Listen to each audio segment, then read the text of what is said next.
The dominant force in our lives is something we scarcely talk about as a force. It's called consumerism.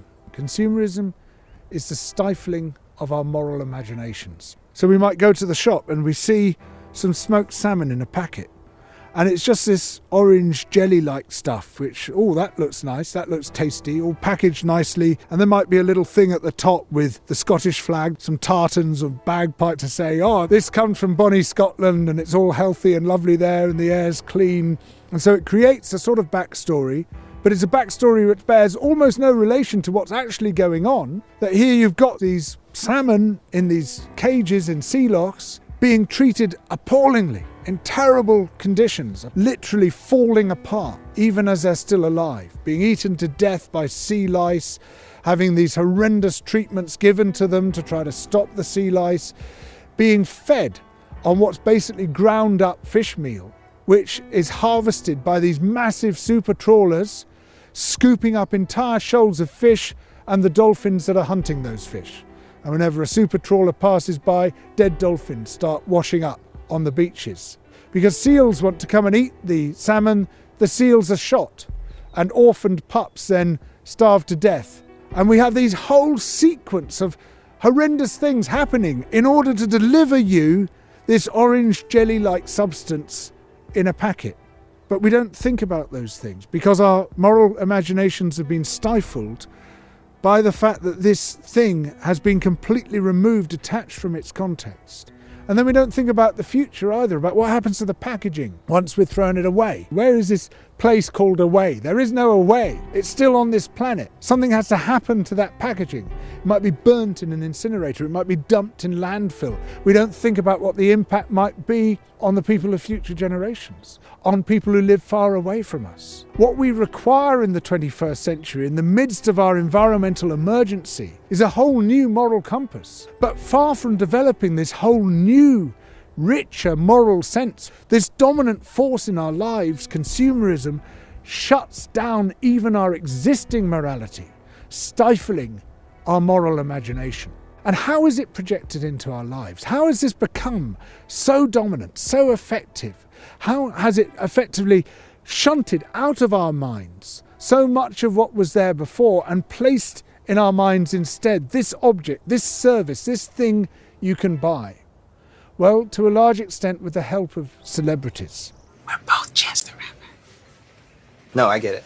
A celebrity is the mask that the machine wears. Because if your corporation consists of a private equity company which is just really a filing cabinet in Panama City, no one's going to attach themselves to that. No one's going to think, oh yeah, I feel loyal to that corporation, I want to buy more of its products. That corporation needs a face. And the face is the celebrity that it uses in its adverts. The celebrity influencer on YouTube or Instagram or TikTok who says, hey, look, I've just bought this amazing product. Hey, you could really benefit from this as well. Now, there's long been an element of this. The Hollywood stars who promoted cigarettes, this has been going on for a long time. But now it's accelerated to the point that you can scarcely escape it. Almost every aspect of our life has been monetized. And what consumerism does is constantly to create new needs, constantly to create new wants which didn't exist before. And once we want that thing, well, our lives are incomplete until we've got it. On phones now, many of the phones have automatic beauty settings which make you look more conventionally beautiful than you might consider yourself to be. They give you cheekbones, they slim you down. And then you look at the picture of the phone and you say, oh yeah, that's me. And then you see yourself in the mirror and say, oh, I'm hideous. I'm not the thing which I thought I was. I'm not the thing which is in that photo. So then you become insecure about yourself and you start to commodify yourself and say, I've got to buy these products. I've got to buy the makeup. I've got to buy the Botox, buy the plastic surgery, which turns me into this thing which my phone says I am. And then you're comparing yourself all the time to other people. Look at that beautiful celebrity who's so slender, who's so beautiful, who's so much more desirable than I am. And they might well have been enhanced also, either digitally or by cosmetic surgery. And so you have this arms race, this constant race against your own insecurity, which has been implanted into your mind by consumerism. And that too then shuts down your moral imagination. And it turns you into the detached object, removed from the past, removed from the future, removed from the world around you, where you become the consumable thing that is effectively being bought and sold, traded by the corporations who are selling stuff to you to make you look like the thing which you see on your phone when it's been digitally enhanced by the beauty settings. This thing, consumerism, which we're told enhances our lives, which makes us richer, which makes our lives better, actually destroys our peace of mind. It destroys our sense of self-worth. It destroys our sense of security. Now, there's been a lot of psychological research done on this, which shows that people who are most invested in celebrity culture, who read the celebrity magazines, who follow the celebrity gossip, the celebrity news, are on the whole much less connected to their own neighbours. The celebrity has effectively taken the place of their friend and neighbour in their minds. The fake neighbour has displaced the real neighbour. They're less likely to be involved in politics, they're less likely to vote, they're less likely to protest. Celebrity culture displaces so much of the rest of our moral world. And what it does is to weaponize consumerism. Even our dissent gets commodified. Even people who become heroes in the field of political dissent then get adopted by corporations and sell us that dissent. Our resistance becomes a consumable. Everything gets degraded by this relationship until it loses its meaning. It destroys our relationship to each other, because when we commodify ourselves, we commodify other people as well. We start to think, what can they do for me, rather than what's it like to be with them.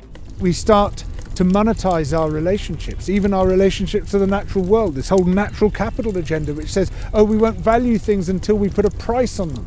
So a primrose has to have a price. An elephant has to have a price on it. Otherwise, it's not worth anything and we can't account it. Everything becomes a consumable as consumerism, driven by the demands of capitalism, extends into every aspect of our lives and the lives of those around us. It destroys our humanity. It destroys our place in society. It destroys our place in the present, in the past, in the future. It detaches us. It removes us. It objectifies us. It destroys our minds. I think one thing that the pandemic has taught a lot of us is that it's not enough just to have virtual relationships. It's not enough to exist as a consumer alone. We actually desperately need to reconnect with other people. We need to reconnect with the physical world, with the natural world once more. People are experiencing a real craving for that. So perhaps this is now a great moment to reassess who we are and where we stand, to reassess our relationships with each other and the rest of the living world, to overthrow consumerism, to reconnect, to rekindle our moral imaginations.